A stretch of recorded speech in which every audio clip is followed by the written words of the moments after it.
folks, welcome Thank to you. the 50th annual meeting of the Southborough Historical Society. We have a couple of great presentations for you today, so we're going to forego the business meeting and get right to them. The first presentation is by a gentleman by the name of Sean Fisher from the Massachusetts Department of Conservation and Recreation, and he's working on a digitized photo, digitizing all the photos from the building of the MDC. We met Sean because we happen to have 88 of those photographs that we're giving back to him to digitize and whatnot. We had a heck of a time finding them, but I know he was probably pretty upset with us because we couldn't find them, but there they were tucked in the back of the safe. So all is good. So Sean? I'm the archivist for the Department of Conservation and Recreation. Some of you may remember the Metropolitan District Commission, the MDC. That agency was abolished in 2003 and merged with the State Parks Agency, forming DCR today in 2003. I've been the archivist at the MDC since 1992, and obviously since DCR since 2003. And this is a project that I began working on in 2000 and actually begun some planning phases of it in the late 1990s. So it's been a long process with some starts and stops, but it is nearly completed. This is a map of the completed waterworks system for Greater Boston in 1906. And in particular, you can see here the town of Southborough and how much, as you all know, how much land the waterworks occupies in the town.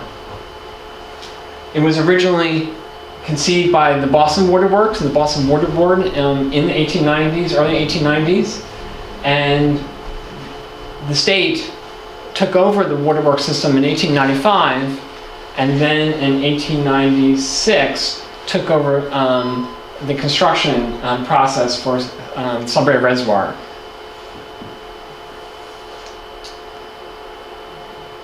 There were over 8,000 photographs during the construction between 1895 and 1921. And the MDC, by the early 20th century, placed all of these photographs, negatives, in the Chestnut Hill pumping stations along Chestnut Hill Reservoir in Brighton. However, beginning in 1964, the collection got dispersed. And these are all the different organizations that over this period, 1964 and 1985, had pieces of this single collection. This is an entry of the MDC minutes in the archives of the agency. I'm going to highlight this here. This is from 1964. It says, regarding placing a collection of glass photographs, negatives of construction and water division facilities in the Smithsonian Institution, the Commission voted to approve the request of the Smithsonian Institution, dated October 16, 1964, subject to the conditions outlined in Mr. Toole's report. The National Museum of American History visited Chestnut Hill pumping stations in 1964 because of the engineering landmark engines in those buildings. And they discovered these glass plate negatives. So there were these discussions about why don't we preserve the negatives and send them to Washington, D.C. And that's what they did. But it was a loan. It was not a donation. It wasn't a transfer of ownership or title. It was only a loan. That's what's referenced in the conditions. This is a letter from 1964 from the curator of engineering and technology and machinery to the MDC, basically stating that these negatives, once the museum began reviewing them, saw that they had great historical significance and that the curators of the museum had never seen anything like this before.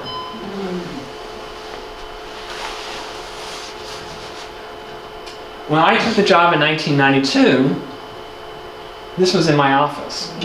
Wow. The negatives were returned to the MDC in 1990. As part of a cataloging process of photograph collections at the museum in the 1980s in Washington, D.C., they discovered this was not untitled, this is a loan. So they decided to return the loan. So these are crates, each crate holding 200 glass plate negatives. Wow. And these crates were originally created by the museum.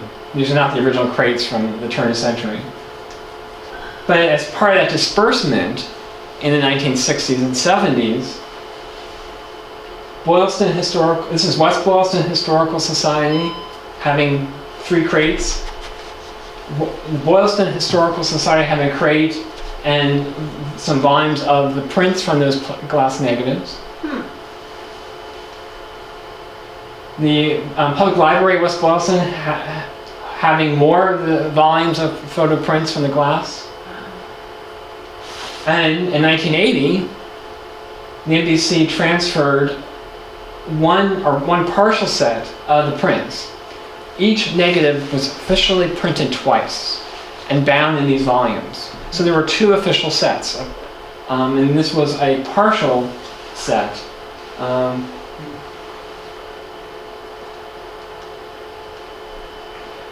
So in 2000, I came up with this idea. Why don't we use archival methods to clean the glass negatives? And why don't we do it in the Wachusett area, reservoir area, so that the communities in that area, where a lot of those photographs document, can participate in the cleaning. And these are cleaning stations, a pair. You would work together. And we did this in 2000. 120 volunteers cleaned 4,000 of the 8,000 negatives. And it's a very simple. Oh my gosh! I was one of them. Your name is? There you are. Sally Waters. So okay, I kept a record of every participant. It was an official volunteer project. We did this on 2 Saturdays. Not a single glass plate negative was broken during the process. I went back like 2 years later to verify the cleaning. Did not have to re-clean the plates. It was marvelous. The volunteers did excellent work. One person cleaned, and the right person on the right used 4 flap enclosures, the archival envelope, and they folded the envelopes. All this is distilled water on cotton balls, squeezed so that the ball is just moist but not dripping wet. And you clean only the glass side of it, not the emulsion side. You let professional conservators, which I'm not, deal with the emulsion side if that needed attention. This is basically a high-end glass cleaning process. And then you use a lint-free cloth to dry it.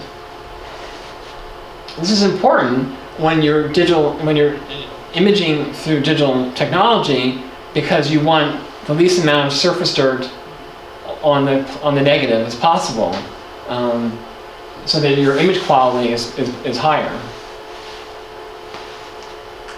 The volunteers were able to document the condition of the plates. And each volunteer was. Do you still have your certificate? I do. This is my wife's name because she also is a volunteer. That image is actually a 39-inch long negative that was found in a closet in that building in 2000. Because the MDC occupied that as an office for the dam from 1909 to 2000. Today, the negatives are in these boxes, 32 per box. And obviously we have various condition issues. You have flaking, emulsion, Here, a broken piece. Now we have a plug. There is some craft paper from the original envelopes that is adhered to the emulsion that we could not get off. Just showing some condition issues. And then the envelope.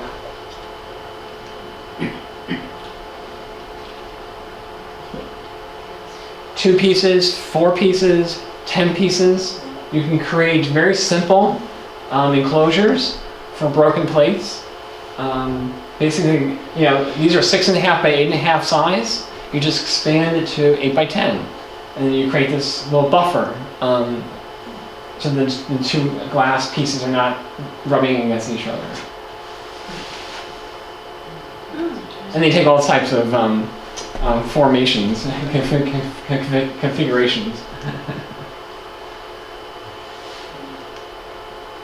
And then you put this on a flat piece of material that's translucent, and you can then put the broken plate on top of a light table without the negative imbalance. And then 6 broken plates per box. Some other types of enclosures for other sizes. Here's 8 by 10s. 4 by 5s. 5 by 7s. This is the Smithsonian's Glassine envelopes from the 1960s. Once they took away the original craft paper and then used, at that time, this was state-of-the-art Glassine. But by the time we got to this in 2000, obviously they're very deteriorated. Just like I'm doing today, our predecessors would give, rather than 35mm slide presentations or PowerPoint presentations, lantern slide presentations. And these are the lantern slide boxes for a sampling of those glass negatives. There are over 600 lantern slides, and these are the new boxes for them. Prints. These are the various oversized prints, beyond the contact prints from 6.5 by 8.5. Just different enclosures. So, over 10 years ago, I entered all this information about each negative and print into a database, Access database. Some basic cataloging information, but then we tracked condition of each plate. So those forms that the volunteers filled out, this is where that was entered into. And then, because the plates were in multiple repositories, beginning in the 60s, created a previous held by category, so that at least we had a record of where each plate was during those few decades. And then where in each bound volume of photo prints you can find the image. In 2000, before digital imaging really took off, we tried to get cost estimates for microfilming and other types of photographic reformatting. Those are just samples from the vendors. So I'm not sure how much are you aware of the new arrangement now for the Commonwealth. Digital Commonwealth and the Boston Public Library have joined together, and since 2011, BPL Digital Services is providing free digital imaging to historical societies, public libraries, archives across the Commonwealth for a nominal membership fee. And this was in 2012, transporting the glass to the BPL storage facility for 1 year. That's their storage facility in West Roxbury. And this is the BPL Digital Services Lab. in downtown Boston at Copley Square Library. And the negatives were placed on a light table and digitally imaged from above.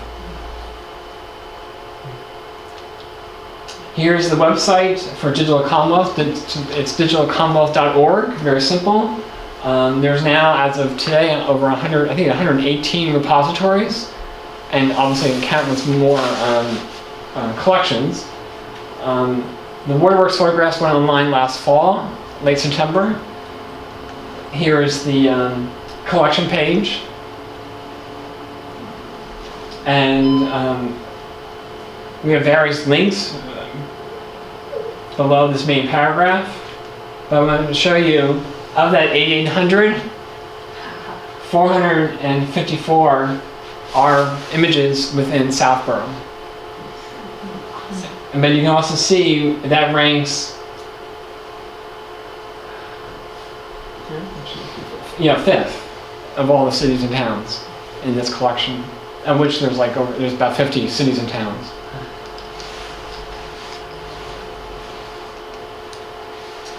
On the library cataloging side, the collection resides now in a fully integrated, merged collection like it was prior to 1964, and it's at the State Archives at Columbia Point, and you can go online and through something called ruralcat.org.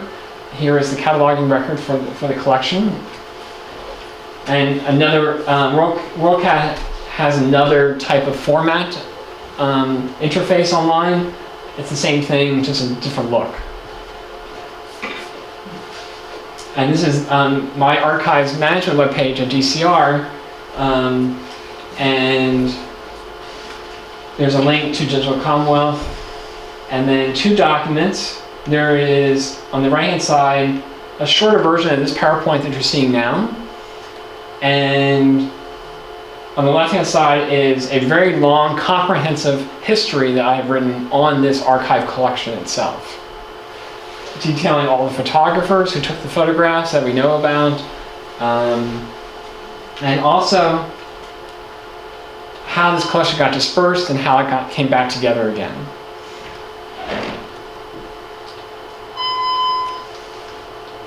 These are the only surviving field notebooks that the photographers used in the field when they were taking these photographs.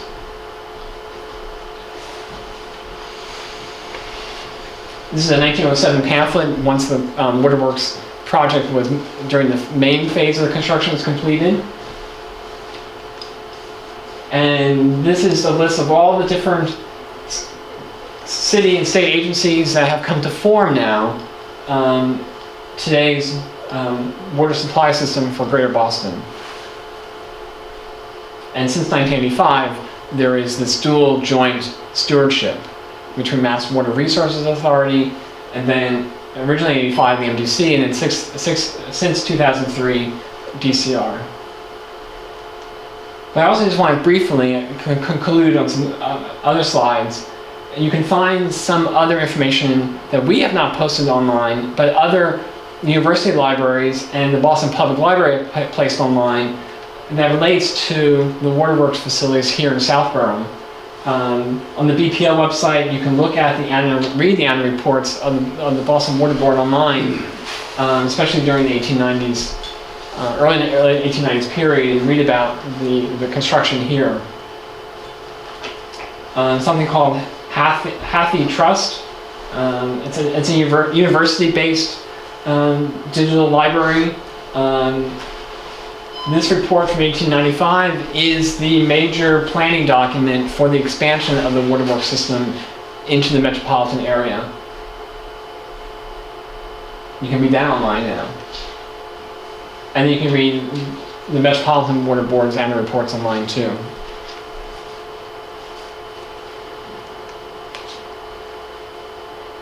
The Water Board submitted an exhibit at the Paris Expo in 1900.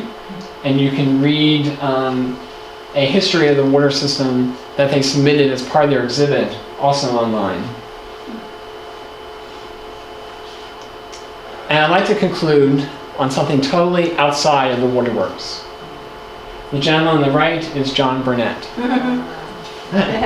Great.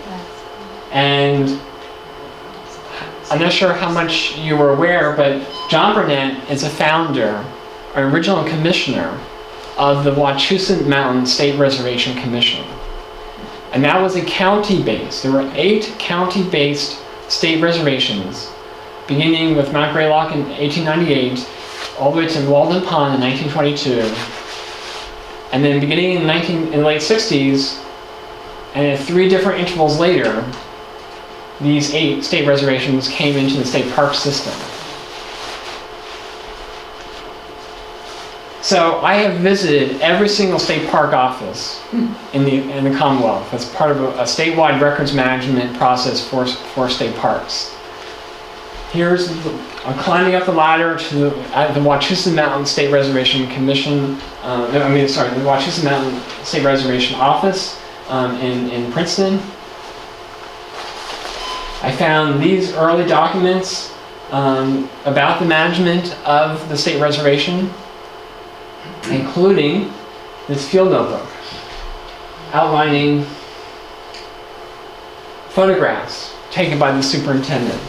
We know that is theirs inside the volume. And images 73, 4, and 5, Mr. Burnett and Mr. Parker, Harold Parker as in Harold Parker State Forest, and Chase, the superintendent. And then 100 negatives were found That's remarkable. in the Princeton Historical Society. And get this, these photographs were created by the superintendent. And they were given and handed down to each successive superintendent of the state reservation until the late 60s. And that superintendent, when he retired in the late 60s, took the negatives home. And then, a year before his death, in 2008, he donated them to the Princeton Historical Society. Once the Historical Society had them, they immediately scanned them. And through this records survey process, I came across this information. And the Historical Society was very agreeable to returning the images, the original glass negatives, to the Commonwealth because they had the scans themselves. So the collection of 100 images, we hope to go on Digital Commonwealth a year or 2 from now. That's sort of my next, after this big project, I'm glad to take on something quite small. But I just wanted to show this connection to the Burnett family that we have in the archives at DCR. So, thank you. All right, well, thank you.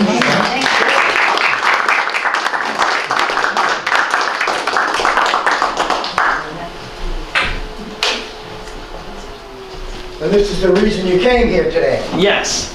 So I'll tell you a little backstory. Yeah, you gave me a fascinating timeline of Yes. the life of these photographs. Just, I'll just bring out one. I was gonna say, let them have a peek. Yes. So, I believe in 1980, the Public Library and the Historical Society published a photo history of... The Old Southborough history. Yes. And a fair number of these photographs were in that book, and that's how I discovered this information. So, the house that sits at the base of the Sudbury Dam, all these little mini reservoirs in the system had superintendent or foreman's houses. And that house is historically, once the reservoir was finished construction, the superintendent or foreman lived in that house. And that person from the early 20th century to 1941 was William Smitty. And he retired in 1941. We don't know how this happened, but he was in possession of these photographs.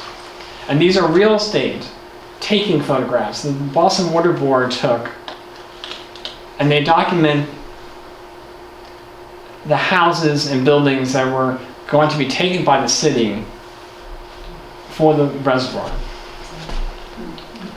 And then, of course, the state takes over that process a few years later.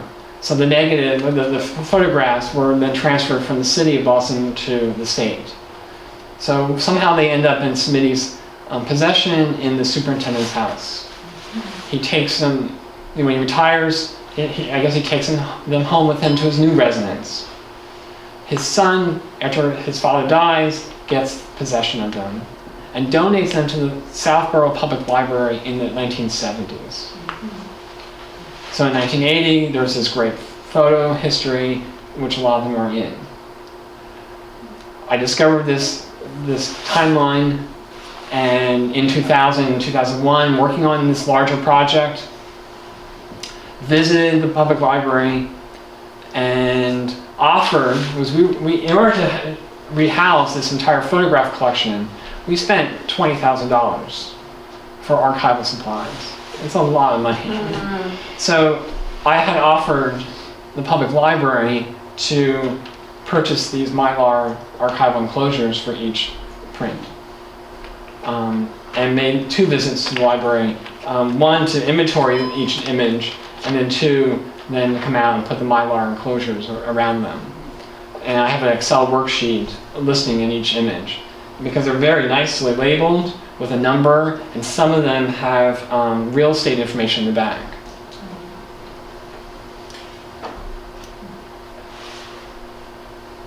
It was not until Paul, after this website was up, emailed me, just emailed Digital Commonwealth and said, this is a wonderful site and wonderful collection of images. And through my conversations and communications with Paul, realized that sometime after 2001-ish, this collection was moved from the library to here. And the intention in the early 2000s was try to have this collection brought back into the Commonwealth. But I would not do that until we had a means to provide Southborough with digital images of the photographs. So what's going to happen is over the course of the remainder of the spring and summer, these images will get digitally scanned by BPL Digital Services, added to the website, because that database I showed you actually includes these images. I had already included them in the database. And then these images will reside at the state archives, but the societies will be given full sets of digital files, both JPEG digital files and TIFF files. And just want to thank all of you, and thank Dave and Paul and everyone here for this process. So, thank you. Well, thank you. Thank you. Next on our agenda, kind of keeping with the reservoir theme, we have Al Bazanson going to talk about Joseph Burnett and his fight to save Deerfoot Farms from the reservoir. All right, thank you. Okay, well, I'll tell you how I came by these. First, I'm Al Bazanson. I've lived in town here since about 1969. I'm interested in Deerfoot Farm because I grew up on a dairy farm in Northborough. We did all that same stuff. Cows, bought milk from other farms, had our own dairy, pasteurized the milk, delivered it. And I thought I knew something about Deerfoot Farm, but I actually didn't know what I thought I knew. I got a wake-up call last July when those girls stood around with the signs and said, let's not demolish this house. And I started paying more attention. And then later on, the owner of this Burnett house, John Deli Pascoli, was on television one day, and he mentioned, oh, by the way, there's a connection between the Burnett estate and Olmsted. And my wife, Phyllis, who's had, excuse me, a lot of experience with landscape design, said, holy cow. And I knew a little bit about Olmsted, but anyway, it prompted me. I said, I want to learn more, and so I want to get this book. And so I went down to Mass Horticulture in Wellesley, and I borrowed it from the librarian. And she said, what do you want that book for? And I told her.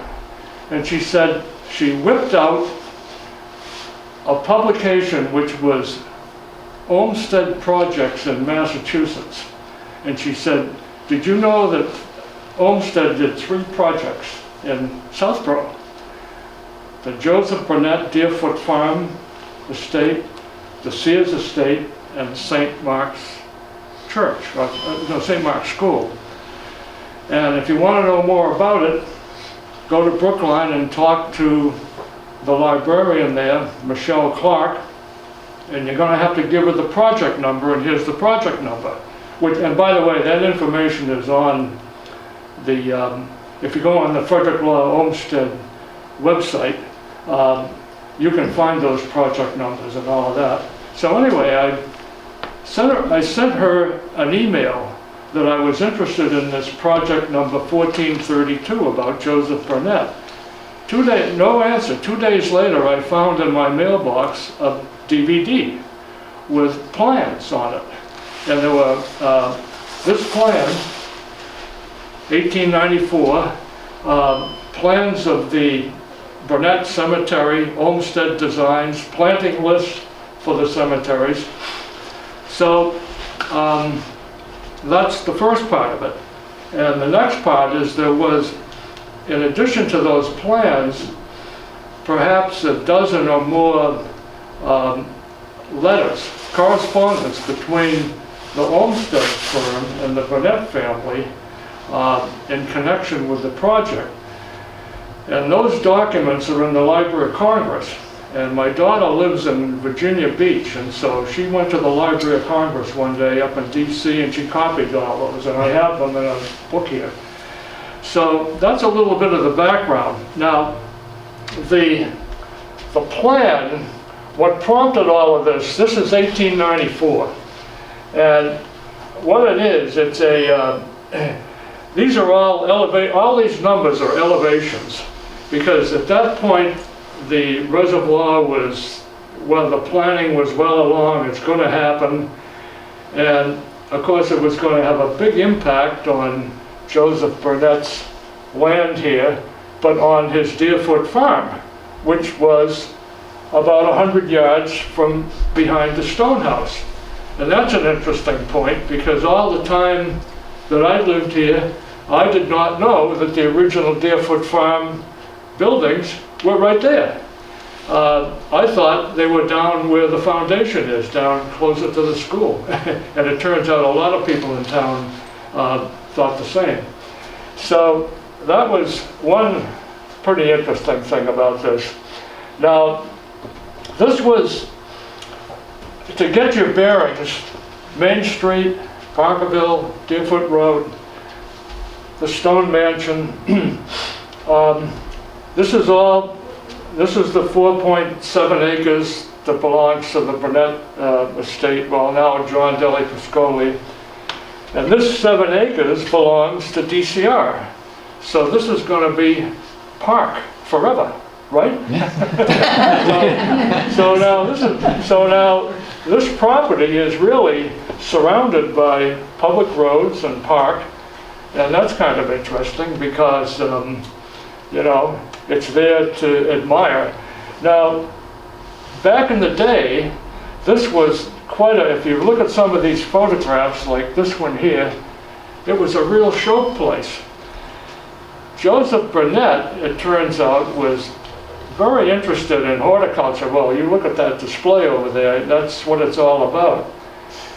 In 1845, he became a lifetime member of the Massachusetts Horticultural Society, and he died in 1894, so he had a pretty, whatever he paid for that lifetime membership, he had a pretty good run. And incidentally, his uncle, Joseph Burnett, had been a member of Mass Tort even before he was. He was the one that inspired Joseph Burnett to do all this. So part of the thing is some of us are interested in seeing to it that this house is never demolished, but the other part of it is it's the whole deal. This was beautifully landscaped. This is historic. This property over here, which is maybe 10 acres, was all part of the Deerfoot Farm. There's beautiful old buildings over there. And I took a walk one day with a neighbor of mine who just so happens he'd never been through here. And the Sudbury Reservoir Trail goes through here. And he said, man, this is like Southborough's Wayside Inn. This is just beautiful. Well, now, anyway, some features of this plan. This is over here, the dam, the waterfall, which is still there. I think the dam today is pretty much as it was in 1894, the date of this plan.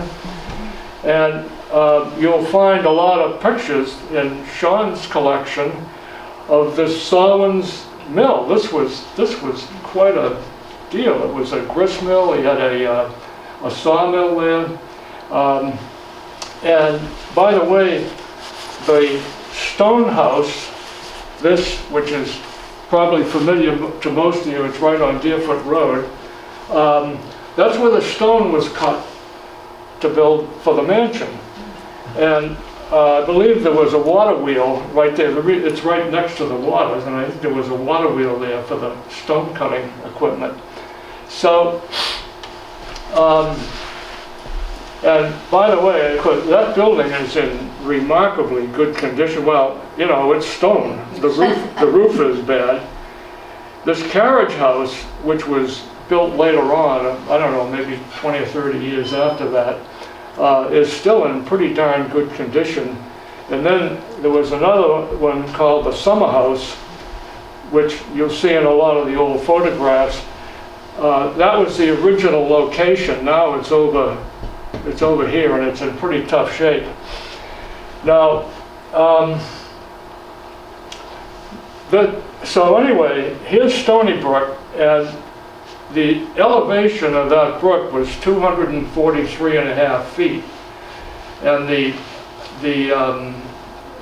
Boston Water Board said, well, we're going to take it up to 250 when the reservoir goes in.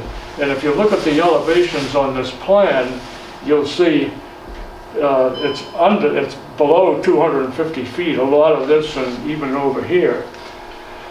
Now, this is, and by the way, in reading the correspondence, there was a real concern about malaria in Burnett's, his correspondence with Olmsted. He's saying, like, holy mackerel, this is just going to be a big swamp here, and you're going to have to help us in dealing with the water board, because we're going to have, never mind, it's going to destroy my view. But, and by the way, this was one of the things that was disturbing him. You see that nice, beautiful, smooth riprap? Well, in the correspondence, he's going like, you know, this is what he had, a beautiful bucolic scene, and you're going to take my backyard and you're going to make it into a smooth line and da-da-da-da-da-da. And so Olmsted came back and said, well, why don't we, let's go to the water board. This was, by the way, this was the proposed line of taking. We'll go to the water board, and it shouldn't be a big deal. We'll see if we can get them to make the shore meandering, and we'll get them, instead of, because a lot of grading would be necessary, we'll get them to maybe just put some gentle undulations in there, and then put some trees and shrubs on the projections. Well, it didn't happen. But anyway, this is an Olmsted, so this is an Olmsted plan that didn't happen. Now, the reality is, this was the proposed line of taking. Well, that's not what happened. because this is a recent aerial photo of the same property. This is a road, this is still there. This is Picardi's property over here, and he accesses his house from that road. And it goes through to Parkerville. And that road is just on the other side of that yellow line. This is the property line off the town website. So you can see that the reservoir actually comes way over like so. And I don't know how that all came to be, but that's what it is. And so, if the barn had stayed there, it would have been swallowed by the reservoir. I happen to live very close to here, just right up yonder, so I get a chance to wander down the Sudbury Reservoir Trail and, look this over. And I've been trying to, you'll find on here the trees are identified. It's hard to see on this particular plot. This is the same plot, twice as big, much better detail. And you'll see all the trees spelled out, and with the diameter of them. And again, in the correspondence, they talked about potentially losing 80 to 90 trees, and that really disturbed the Burnett family. And hence, that's why they're all marked on here with the size of them. It just so happened, my daughter is a horticulturist, and we were walking through here one day, and we came upon an arborvitae, also known as a white cedar, that was huge. And she measured it. And she said, this tree is we couldn't find what the record arborvitae was for Massachusetts, but we found what it is for New Jersey, and it's bigger than that. It's a beautiful tree.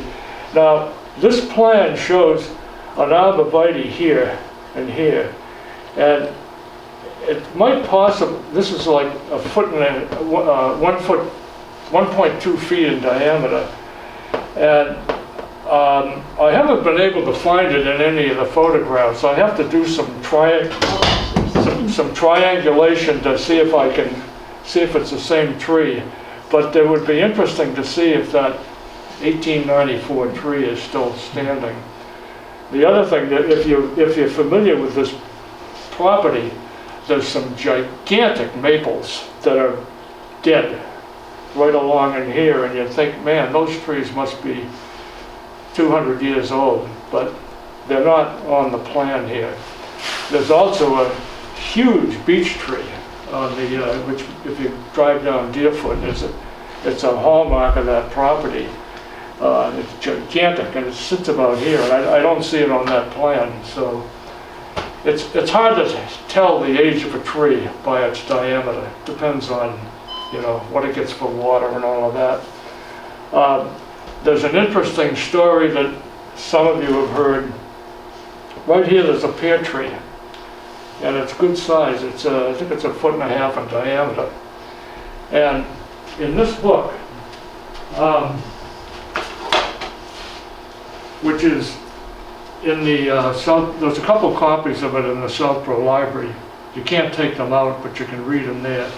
And this is by Joseph Burnett's granddaughter, Esther Lowell Cunningham. She was Edward Burnett's daughter. And it's really an amusing, she was born in 1879. And in the three houses she's talking about, one of them was the Edward Burnett house, which is right here. And that's the house that she grew up in. And she talks about walking over to Grandpa's house. And there's a little bridge right there. And going across the bridge, dropping stones in and this and that. But anyway, she has a story how when Joseph Burnett one time had the annual meeting of the Massachusetts Historical Society at his house, one of the things that he was, people knew about his famous pear tree, and he had wonderful pears, and they were anxious to see his pear tree. He also had a prize apple tree, which you can see on here. It was huge. Well, it turned out that year it was a bad year for pears. The tree didn't have any pears. And so what happened is the day before the meeting, he went to the Boston market, bought some beautiful big pears, tied them on with string way up high up the tree. And so all the horticultural experts from all around the state were, marching around, admired the pears, came in, and after they all had cigars, and it says in the book coffee, it was probably brandy, he told them the joke, but anyway, so the sort of stuffy looking old fella here like that did in fact have a sense of humor. Oh, here's another one. His uncle, Joel Burnett, who really inspired him to go get an education and all of that. It turns out he was a member of the Massachusetts Horticultural Society way back. And in 1843, I found this the other day. I went down to the Mass Hort Library, and Maureen Horn is the librarian there. She's wonderful. And there were some old books on the history of the society. So she said, I can go into these in the archives, and anyone can. You can go on their website. You go on the Mass Hort Library, and then you go into the archives.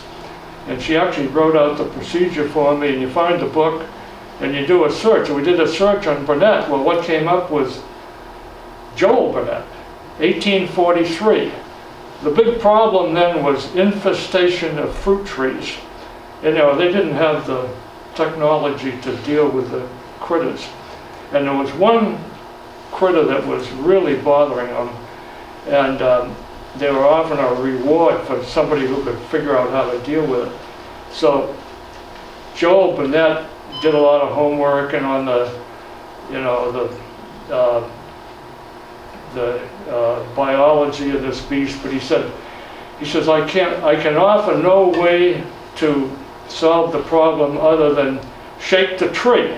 And it does create kind of a mess on the ground with all these bugs, but he said the solution to that is you get chickens and you convert the bugs to poultry. And that's in this 1843 history. So anyway, I won't ramble on too long, but one more thing here though. I got this backwards. If you read the little, this is an explanation of this. It so happens that I had read this a few years ago. It's a terrific book. Stephen Puleo, who wrote Dark Tide. And it's about Boston from 1850 to 1900. And that's when everything happened. The population went from 137,000 to 561,000. And that's why we needed that reservoir. And by the way, that reservoir took 2,000 acres from this town. And at one point, it looked like it was going to take a good deal more of Deerfoot Farm, but it was negotiated down to only 20 acres. And it's possible that all of this, that Olmsted had worked with Burnett on, might have had some influence on reducing the land taking. Deerfoot, the other thing about Deerfoot Farm, and by the way, the expert, where is he, Paul? Yeah, there he is. There's the man that lives in Mendon who knows more about Southborough than 99% of the people in Southborough. Deerfoot Farm at one point employed half the people in Southborough.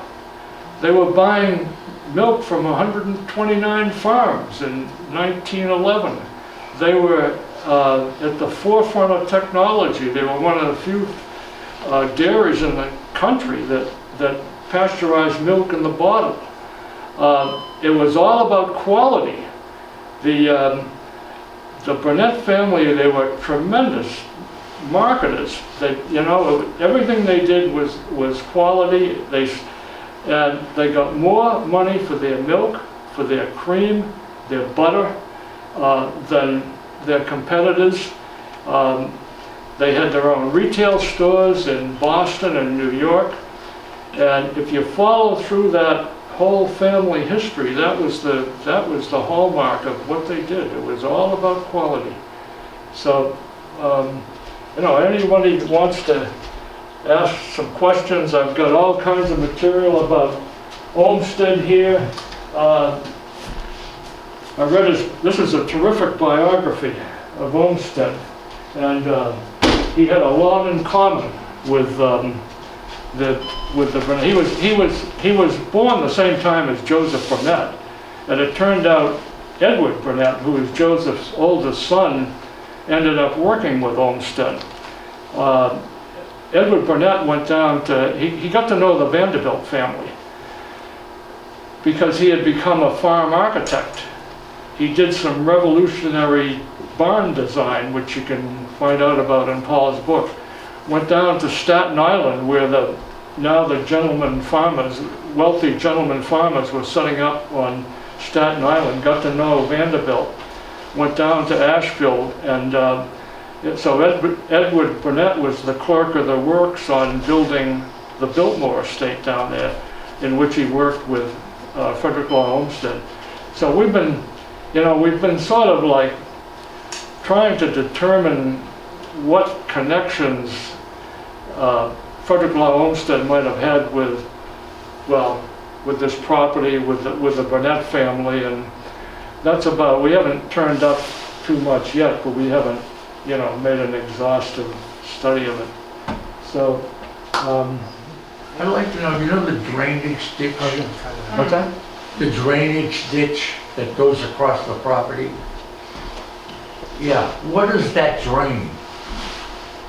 Well, you know, I think it runs up on the other side of the road there, doesn't it? Comes Yeah. from these ponds up here, right behind us over here, that St. Mark's has. And what's the Yeah. drain? It's draining, there's several ponds over here that St. Mark's, on what's considered okay. their west campus. Oh, okay. You know what I mean? We used to Yeah. skate there when we were kids, you know, before they had Oh, their okay. skating rink. But that little brook, if you will, that runs Yeah. through Yeah. Garfield's originates up here on the top of the hill. Yeah. So why do you But think this they is- put the drainage ditch? This is, the thing is, Well, I think they just made it out of stone Yeah. instead of being just a brook. this is what Olmsted I see. proposed, and this is what There used to be a. he got. It still is. It starts as a brook up here. Yeah. And then part of it's piped and Oh, I see, okay. Yeah. Al, you had pointed this out to me once, which I think is fascinating, and maybe an explanation about why the plan was not enacted. The date on the sketch and the date of Joseph Burnett's death. I'm not sure, they're off by a day, right? He either died the day after or the day before the sketch was completed. Right, August? I'm so glad you got. I know, and I don't have the right tone. Yeah, yeah. Is it either one day before or one day after? Oh, yeah. It just so happened. Yeah. Actually, the date on that sketch is August 10th, 1894. And on August 11th, Joseph Burnett died in an accident on Maple Street in Marlborough. He was by himself in his carriage, and his horse got spooked by a trolley. And so there must have been an eyewitness, because this is written down somewhere. And he, I guess he wasn't paying attention, you know, when he was looking to the side or something when the horse got spooked.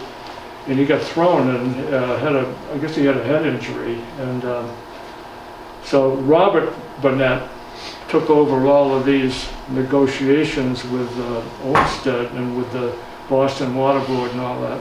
Oh, another thing, Sean had mentioned about how those water board reports are online. Well, the other day I was Googling and I came up with one of them, and I found that in 1891, the Boston Water Board settled with the town of Southborough for $50,000 damages for the roads and some of the other infrastructure that got disturbed. I don't know the 2,000 acres that were taken. I don't know, what, there was no mention of that. I think it was separate from that, but amazing what you can find online now. Yeah. So, All right, Al, thank you very much.